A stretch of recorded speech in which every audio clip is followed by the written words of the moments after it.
My name is Lotte van der Meer, and at 74, I've come to understand that life in Amsterdam is much like the canals that carve through its heart. They promise connection, winding from one neighborhood to the next, but beneath the surface, the water runs cold and unforgiving, carrying away what we hold dear without a ripple of remorse. I live, no, I exist, in the Jordan, that labyrinth of narrow streets and leaning gables where the houses huddle together as if afraid to stand alone. Our home, Mieke's and mine, perches on the Prinsengracht, its facade a weathered yellow, the kind that fades to ochre under relentless rain. The windows are tall and arched, like the eyes of a weary old woman, gazing out at the canal's sluggish flow. From the parlor, you can see the houseboats moored like stubborn memories, their decks cluttered with bicycles and potted herbs that somehow thrive in the damp. Inside, the air carries the faint tang of mildew and chamomile tea, the floors creak underfoot like confessions, and the walls whisper of laughter long silenced. Mieke and I were the Van der Meer sisters, inseparable as the interlocking rings of the city's bridges. She was 2 years my senior, born in the shadow of the war, when ration cards were currency, and hope was a smuggled chocolate bar. I followed soon after, a quieter echo of her fire, where Mieke charged into rooms with her nurse's cap askew, and a story on her lips. I slipped in behind, mending hems or hearts with a needle and thread. Our parents were ghosts even in life, father lost to the bottle after the occupation, mother to the slow erosion of disappointment. Her days spent staring at the Amstel as if it might carry her away. When they faded, father first, in a haze of gin and regret, mother a year later, her body giving out like an overworked loom, we turned to each other. No husbands for us, men were tempests, best observed from the safety of a sturdy shore. Mieke tried once, in her 20s, a hasty marriage to a sailor named Peter who smelled of salt and wanderlust. Jeroen came of that union, a squalling boy with his father's restless eyes and his mother's stubborn chin. The marriage dissolved like mist at dawn. Peter vanished to sea, and Mieke and I raised Jeroen in the cramped flat above the linen shop where I worked, stitching uniforms for tourists who romanticized our city's scars. We bought the house on the Prinsengracht 38 years ago, pooling every guilder from Mieke's hospital shifts, and my sewing machine's hum. It was a ruin then, damp walls weeping black mold, the canal seeping up through the stones like uninvited tears. But we saw potential in its bones, the way sisters see in each other. We scrubbed and painted, Mieke on a ladder wielding brushes like scalpels, me below with buckets of lime wash, our laughter echoing off the high ceilings.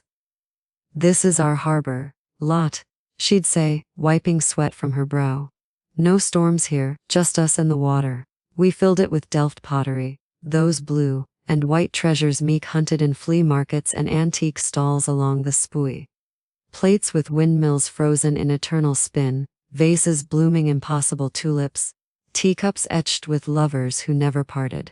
Each piece was a talisman, the jug from our first solo trip to Delft, when we were girls escaping mother's sighs, the platter we'd bought after Peter's departure, to toast our reclaimed freedom. 2 anchors. Mieke would clink, her eyes sparkling like the canal at noon.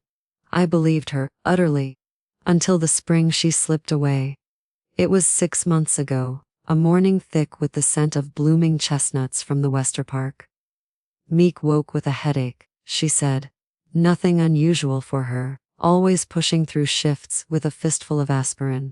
I brewed her coffee, strong and black as the ijsel, and we sat at the kitchen table, the one scarred from decades of elbows and elbows worth of stories. She complained of a fog in her head, but laughed it off, tracing the cracks in her favorite Delft saucer. "Old bones, Lotte, will mend." By afternoon she was napping in the parlor, her book of Vermeer prints open on her lap. I found her there at dusk, the light slanting golden through the windows, her face peaceful as a canal at rest. The doctor called it a stroke, swift, merciless, like a lock gate slamming shut. She was 69, and the house, once brimming with her voice, fell silent as a held breath. In the weeks that followed, grief wrapped me like the Jordan's winter fog. Thick, impenetrable, chilling to the marrow. Neighbors brought casseroles and condolences, Frau Backer from the cheese shop with her Gouda, stuffed croquettes, murmuring, "Meek was the sun, Lotte, you'll find your warmth again." Mr. Jansen across the canal left tulips on the stoop, their petals bruised from the walk. Jeroen came for the funeral, his Berlin life interrupted just long enough for a black suit and a hurried eulogy. Aunt Mieke was oi strong, he said at the Westerkerk, his voice flat as the polders. Afterward, in the house, he paced the parlor, fingering the Delft on the hutch. "These are valuable, Tante. You should insure them." I nodded, numb, and he was gone by evening, back to his crypto charts and fleeting loves. The house echoed then, every creak a reminder of absence. I slept in Meek's armchair, the cushions still molded to her shape, and woke to dreams of her laughter dissolving into canal splashes. That morning in the Huizarts waiting room, I sat on the same hard bench I'd occupied since her death. Varnished oak, worn smooth by anxious hands, the air heavy with the scent of iodine and damp wool. It was my quarterly check, blood pressure spiking from solitude, arthritis clawing at my knuckles like an old grudge. The room was a limbo of faded posters, warnings about flu seasons past, and a stack of magazines yellowed at the edges, their covers promising escapes to Provence or the Algarve, places I'd never go without Mieke. Outside, the Prinsengracht stirred under a sky the color of tarnished silver, bicycles whirring past like indifferent arrows. My phone buzzed in my lap, jolting me from a reverie about Mieke's last tea. The screen lit with Jeroen's name, his photo a relic from 10 years back, him grinning at a Koningsdag fair, mustard smeared on his chin from a herring snack. "Tante Lotte," he said, his voice tinny through the speaker, laced with the clipped efficiency of someone who'd rehearsed in a mirror. "No hello, no inquiry after my health. I've taken care of it. The Delft collection, the prime pieces, anyway. Sold them to that gallery on the Herengracht. They bid hard, decent price, all cash. Wired straight to my account for the investment." I gripped the phone, the plastic warm against my palm, as if it could absorb the chill spreading through me. "Jeroen. Sold? What do you mean sold? Those were Meek's, our heirlooms. The windmill vase, the plates from Delft, the teacup with the lovers." "Exactly, Tante. Heirlooms. Beautiful, sure, but they're gathering dust in that damp old place, reminding you of everything, and honestly, you're adrift there now, just you and the ghosts. The house is leaking, bills piling up. I did you a solid, freed up space, cash for fixes. Crypto's exploding in Berlin. This could be our ticket. Yours too eventually, our ticket." The words landed like stones in still water, rippling out to drown me. "Adrift." He said it so casually, as if he hadn't seen the will, the one Mieke had notarized at the Stadsarchief 2 years back, leaving the Delft explicitly to me. "For the sister who mends what I break." Jeroen had signed as witness, his signature a hasty scrawl. But family papers blur in grief's fog, and he'd handled the paperwork. After her death, or so he'd said, his emails full of legalese I didn't parse. Betrayal isn't thunder, it's the quiet undercut of the current, pulling you under before you gasp. "Jeroen, those pieces, they weren't yours. Mieke trusted you with the key, not the choice." A pause, the hum of Berlin traffic faint behind him. Horns, a distant U-Bahn rumble. The will's fuzzy on details, Tante. Sentimental clauses. I figured it was mercy, sparing you the hassle. "You'll thank me when the returns hit. Look, meeting in 10. Love you. We'll talk." The line severed, leaving only the waiting room's hush, broken by a cough from the man across from me, his eyes averted in that Dutch way of polite disconnection. My hands trembled, the phone slipping to my lap like a dead thing. The nurse called, "Mevrouw van der Meer." But I barely registered, my mind snagged on the hutch at home, empty shelves where blues once gleamed, windmills turning in painted eternity. Mieke's voice echoed, faint as a ripple, "Don't let him, Lotte. He's wind, not water." But I had let him, in my numbness, my trust. The doctor examined me mechanically, stethoscope cold on my chest, questions about sleep fitful and appetite gone. Stress perhaps, she murmured, prescribing pills I wouldn't take. Grief lingers but it passes. If only grief is the canal, it doesn't pass. It deepens. The walk home was a blur of cobbles slick with autumn rain, the Jordaan's bridges arching like unanswered questions. Tourists clustered on the Prinsengracht, snapping selfies with Anne Frank's house in the distance, their joy a foreign language. I nodded to Frau Backer outside her shop, her apron dusted with flour from fresh poffertjes. Lotte, dear, you look peaky. Come for cheese later. Her kindness was a balm and a barb. She knew nothing yet, but the Jordan's vines of gossip would carry Jeroen's deed by nightfall. Mr. Jansen waved from his barge, wrestling a tarp against the wind. One's picking up, Lotte! Mind the leaks! I forced a wave, my throat tight, and slipped inside. The house greeted me with its familiar chill, the door's latch clicking like a withheld sob. I hung my coat on the hook Mieke had painted seafoam green. For luck, she'd said, and went straight to the parlor.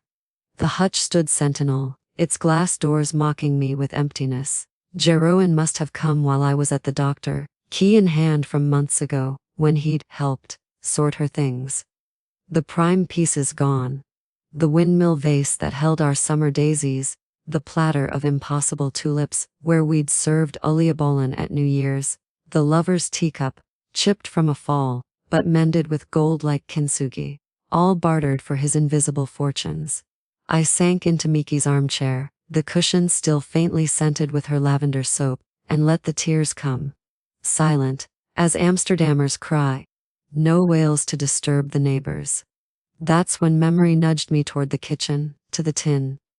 Mieke had always been the planner, tucking secrets into the house's crevices like messages for future floods.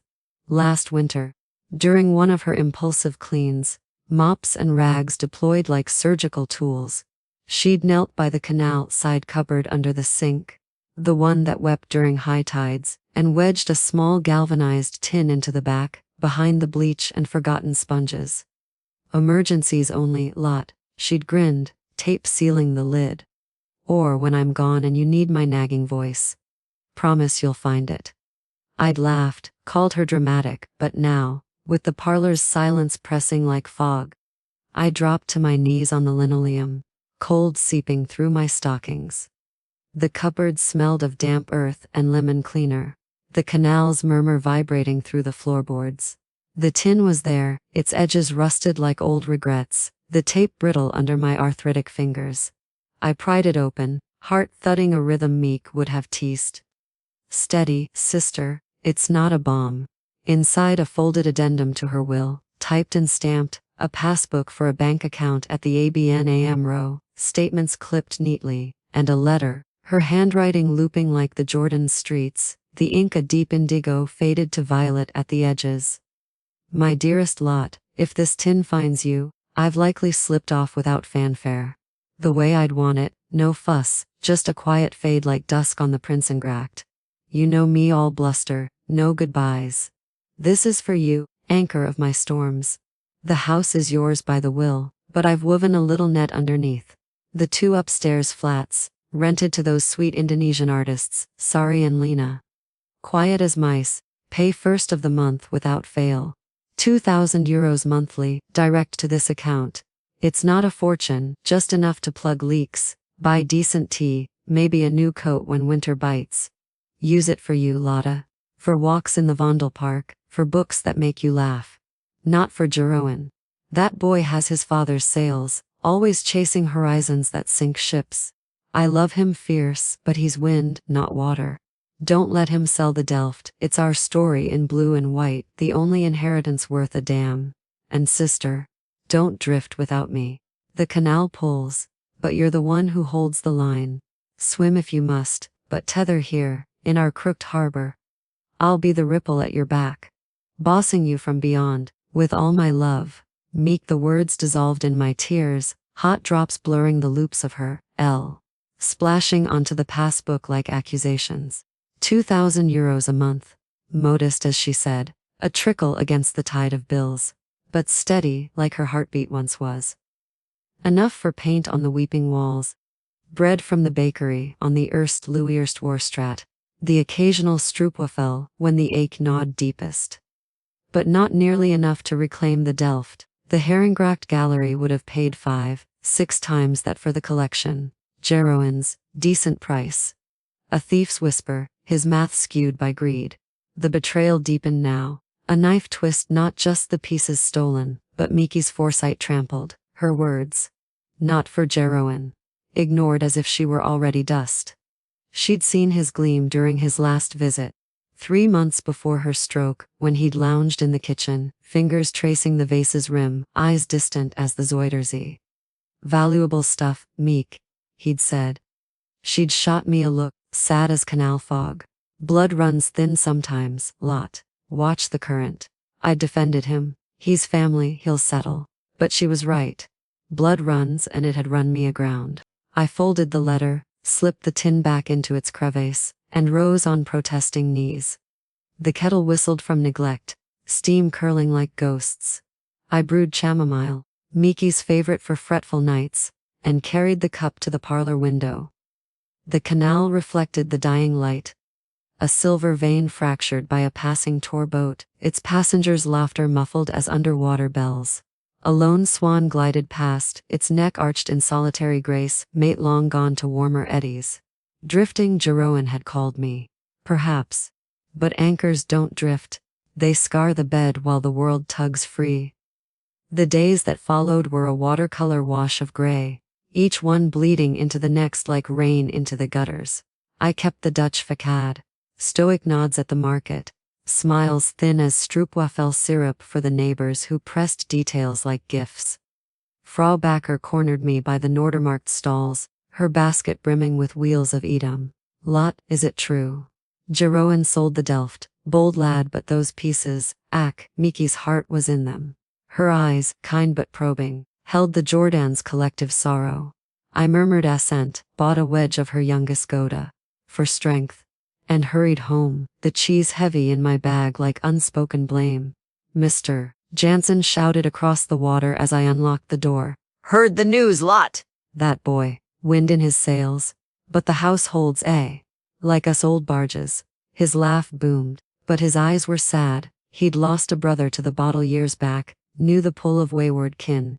Inside, the emptiness amplified. I dusted the hutch daily, fingers tracing phantom curves where vases once stood, the wood grain mocking me with its bareness. Mornings, I swept the floors, the broom's whisper conjuring meek steps. Brisk, purposeful, always one ahead. Afternoons blurred into naps in her armchair. Dreams fragmented us as girls on the tram to the Rijksmuseum, giggling over Rembrandts. Mieke cradling infant Jeroen, her face alight with a love fiercer than any storm. The night she confessed Peter's betrayal, sobbing into my lap as thunder rolled over the IJ. Love's a current, Lotte, pulls you under if you fight. Better to float. We'd rebuilt then, stitch by stitch, the house our shared float. Now, alone, floating felt like drowning. The tin's money arrived promptly. Sari and Lena's rent, deposited with a note slipped under my door, for the quiet haven, Mivro. With drawings. Swans for your window. Their sketches. Delicate inks of the Prinsengracht at dawn, taped to the fridge like talismans. I wrote thank yous in my careful script, enclosing extra euros for their herbs. For the windowsill, girls, grow strong. They replied with invitations, tea upstairs, Ristafel steaming with sambal and satay. You are family now, Lotte, Lena said one evening, her hands deft with chopsticks. Sari nodded, eyes soft. The house breathes easier with you in it. Their warmth was a flicker against the chill, but it couldn't fill the hutch or silence the echo of Jeroen's voice. Adrift, nights were the cruelest tide. I'd sit by the parlor window, the canal a black mirror to the stars hidden by cloud, reflections dancing on the ceiling like lost invitations. Memories surfaced unbidden. Mieke and I at the Leidseplein Café, gin fizz bubbling as we plotted escapes from mother's flat, her hospital tales of fevers broken and hearts mended, her laugh cutting the steam of our kitchen suppers. Jeroen as a boy, drawing windmills on butcher paper, his small hands sticky with honey cake. for Tante Lot's house. He'd say, presenting them like treasures. When had that boy become the man who saw treasures only in ledgers? His last visit before Berlin, a whirlwind weekend of takeout dim sum and vague promises. Got a big play in crypto, Tante, we'll fix the roof together. Mieke had watched him go, arms crossed. He's chasing phantoms, Lotte. Don't let him drag you under. I hadn't listened. Now, the roof still leaked a slow drip in the upstairs hall like tears I couldn't shed. 2 months in, the sadness calcified into routine. I visited the doctor again, the waiting room bench a familiar confessor, magazines now touting Christmas markets I'd skip. My pressure held steady. Grief's work, the doctor said. But inside, the undercut deepened. Jeroen texted once, investment looking good. Talk soon, so, no mention of the Delft, as if it were a dream dispersed. I didn't reply, words would dissolve like mist. Instead, I ventured to the Prinsengracht gallery on a whim, the walk a gauntlet of golden facades and designer windows mocking my wool coat.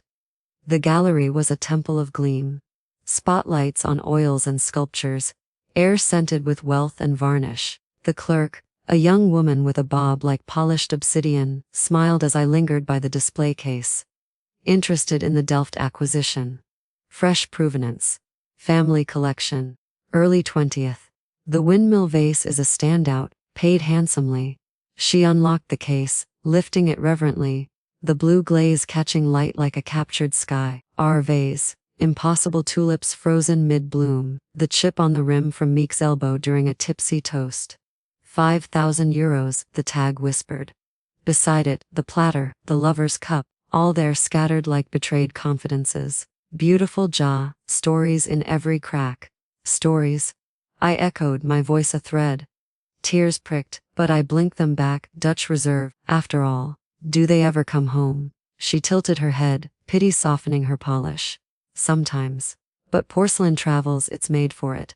I left empty-handed, the canal's chill seeping deeper, reflections in the water distorting my face into Mieke's. Lined, wary, unmoored. Winter crept in on frost-laced winds, the Prinsengracht icing at the edges like crystalline regrets.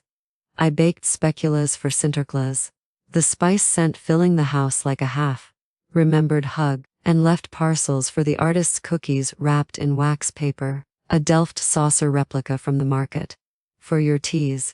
They reciprocated with lontong, sticky rice fragrant with coconut, and stories of Jakarta canals that mirrored ours.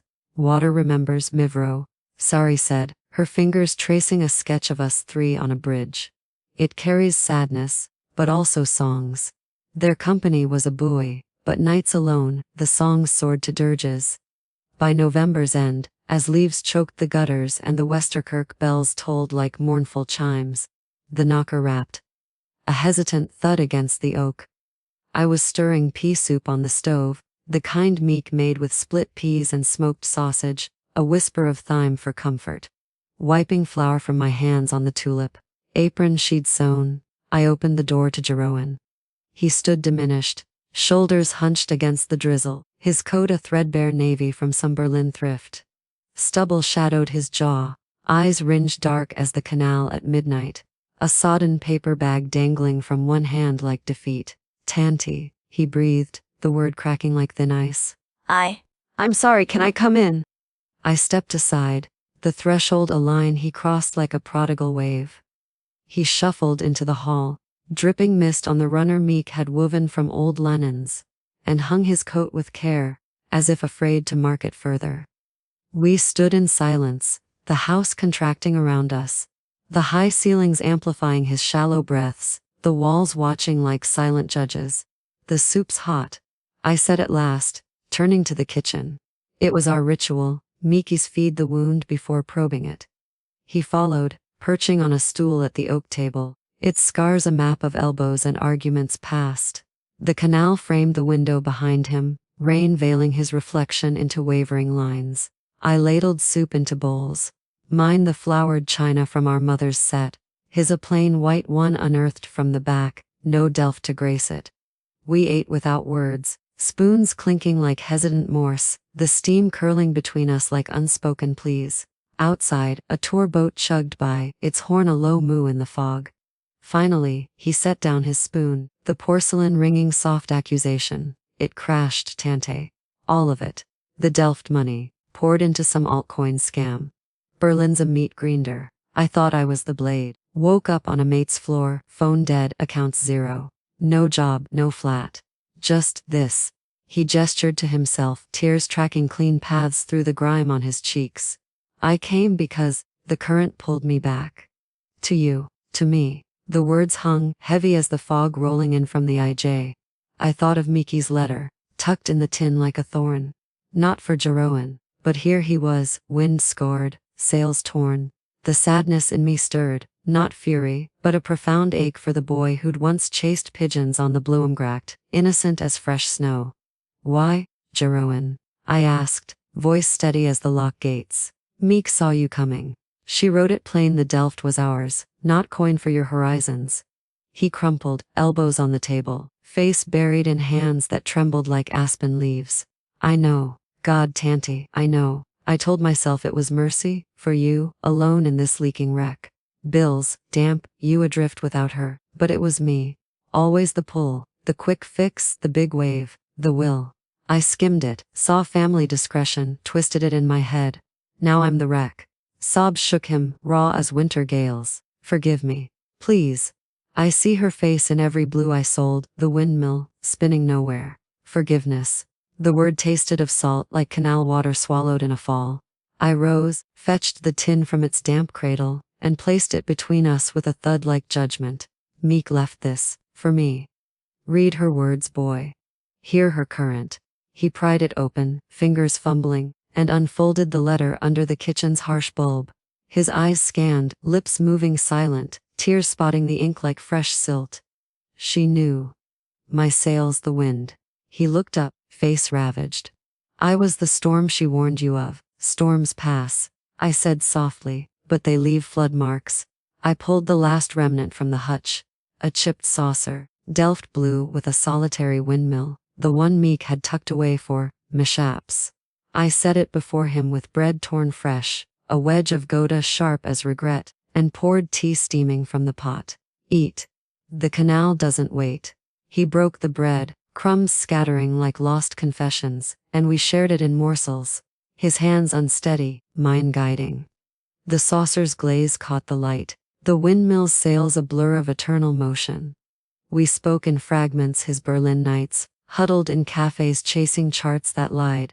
The gallery's cold handshake, the weight of the bag as he carried our blues away, Mieke's laugh, sharp as frost, her hands steady on his fevered brow when he was 5 and the flu came calling. She was my anchor, he whispered. I cut the line. You cut more than that. I replied, but my voice held no barb. Only the wariness of tides that rise and fall. His eyes searched mine, pleading for the absolution only time could grant, and I touched his knuckles, scarred from boyhood tumbles. Blood, flawed and familiar, pulsed beneath. We weren't healed, not the hutch's bareness, not the echo of Mieke's steps. But in that rain-lashed kitchen, with soup cold and tea warming our palms, we tethered, fragile as a mooring rope frayed by waves. Jeroen stayed a week, the house stretching to accommodate him like an old glove refitted. He slept on the parlor sofa under Mieke's wool afghan, its fringes knotted by her fingers during long evenings of television and tea. Mornings, he'd rise early. The scent of his instant coffee, clashing with my ritual brew, and set to mending patching the roof's leak with tar from Mr. Jansen's barge, caulking the canal's side sills against the tide's creep. For Mieke, he'd mutter, ladder teetering under his weight, and I'd watch from below, basket of linens in hand, the Jordan's bustle a distant hum. Neighbors noted his return. Frau Backer with a knowing wink over her counter. The prodigal wind brings them back. Mr. Jansen clapped his shoulder across the water. Good lad. Fix what's yours to fix. We walked the Jordan together in the afternoons, his arm tentative in mine. The cobbles uneven underfoot like our steps.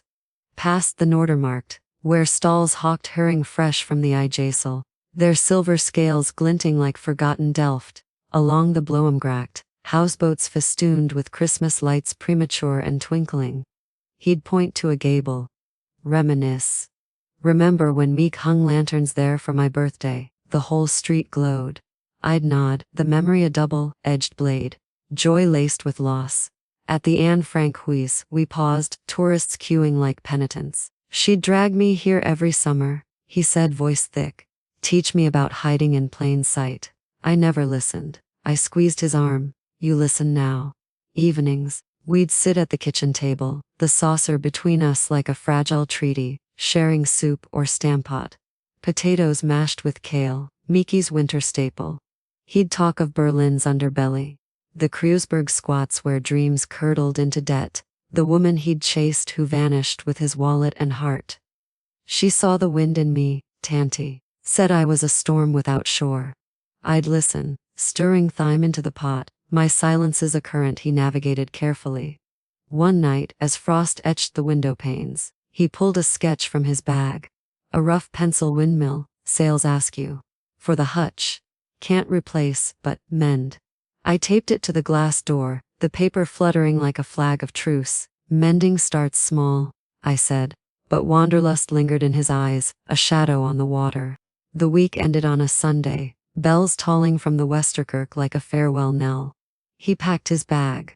The same sodden one, now mended with duct tape from Janssen, and stood in the hall, coat slung over his arm. Berlin again, Tante. Not crypto, a translation gig, Dutch to German for some publisher. Steady, small. I'll send money, for the roof, the tea, and I'll write, promise. I nodded, the farewell a stone in my throat. Write true, Jeroen, and remember the saucer, small harbors hold. He hugged me then, fierce as a squall, his coat rough against my cheek, smelling of tar and rain and the faint, boyish soap of memory. The door clicked shut, the house sighing back to its quiet, and I returned to the kitchen, the soup pot cold on the stove. The canal outside flowed indifferent, its surface a mirror to the graying sky. I poured tea into the saucer, too small for comfort, but enough for solitude, and sipped, the warmth fleeting as his footsteps fading on the cobbles. Winter deepened its grip, the Prinsengracht a vein of ice, fringed black, houseboats hunkered under tarps like hibernating beasts. Jeroen's letters came at first, postcards of Berlin's spires and graffiti walls, gigs solid. Translating poetry, of all things, sent €300 by Gouda, not thrift. I replied in kind, my script careful on the stiff cards house holds. Soup was good, make some there. The artists upstairs wove him into their circle. Sari sent a drawing of a windmill in snow, Lena a recipe for nasi goreng, for cold nights. But as January bled into February, the postcards slowed. One of the Brandenburg Gate, scrawled busy, but thinking of the saucer. Anchor soon. Then silence, the mailbox empty save for bills the tin covered modestly. The sadness resettled, a familiar silt on the heart's bed. I tended the house alone, sweeping leaves from the stoop, where frost flowers bloomed in cracks like defiant art, polishing windows to sharper views of the canal's flow, reflections clearer but no less fractured. Mornings at the market, Frau Backer pressed samples with updates, heard Jeroen's in Berlin still. Word from a cousin. Steady, they say. Mr. Janssen hollered invitations to his barge for gully wine, his laugh booming across the water. Come warm up. Lotte, the canal's cold, but company thaws. I went once, the wine mulled with cloves and cinnamon, stories of old floods shared around a lantern-lit deck. Families like water. He toasted. Sometimes it overflows, but it always finds level. His words lingered, a small comfort amid the chill. Spring arrived tentative, as it does in the low country. Drizzle giving way to hesitant sun, tulips thrusting from the Keukenhof beds like stubborn hopes. The ice melted, the canal awakening with lazy eddies, swans pairing in graceful duets that mocked my solitude. I walked more, the Jordan's twists a map of memory past the cafe where Mieke and I plotted our house purchase over Bitterballen, along the Prinsengracht, where Jeroen learned to skate, tumbling into my arms with giggles frozen on his lashes. The hutch remained bare, the sketch yellowing, but I added Sari's windmill beside it, a gallery of paper mendings. One April afternoon, as chestnut blossoms dusted the bridges like confetti from a muted party, a postcard arrived. The Eiffel Tower, oddly, Berlin postmark smudged. Jeroen's script, hurried as wind scribble tante, forgive the gaps. Gig folded, chasing leads in Paris now. Translations for a gallery, ironic ja. See blues everywhere but none like ours. Sent what I could use for spring paint. The saucer, I carry it here. A check fluttered out. €200, crease but whole. I traced the words, the canal lapping below like a half-heard lullaby. Forgiveness flowed, yes. A current carrying silt but not cleansing fully. The Delft was scattered, Mieke's echo faint, Jeroen's harbor ever shifting. That evening, I invited Sari and Lena down for tea. Proper, in the parlor, the saucer passed like a chalice. We spoke of Jakarta's monsoons mirroring Amsterdam's rains, of sisters lost to currents far from home. You hold the line, Lotte, Lena said, her eyes kind. For all of us. I smiled, the achy a constant companion, and poured from the pot, steam rising like prayers unanswered. Nights, I sat by the window, the canal a silver thread under moon-silvered clouds, reflections weaving Mieke's laugh, Jeroen's grin, my lined face into a tapestry of drift and anchor. The swan returned, solo still, gliding past with neck arched in quiet sovereignty. I watched it recede, ripples fading to stillness, and sipped from the saucer. Small sips for a vast quiet. The house held, crooked and true, its walls whispering of harbors found and lost. In the Jordan's endless twist, we flowed on, tethered by memory's frail rope, adrift but unbroken by the unrelenting tide.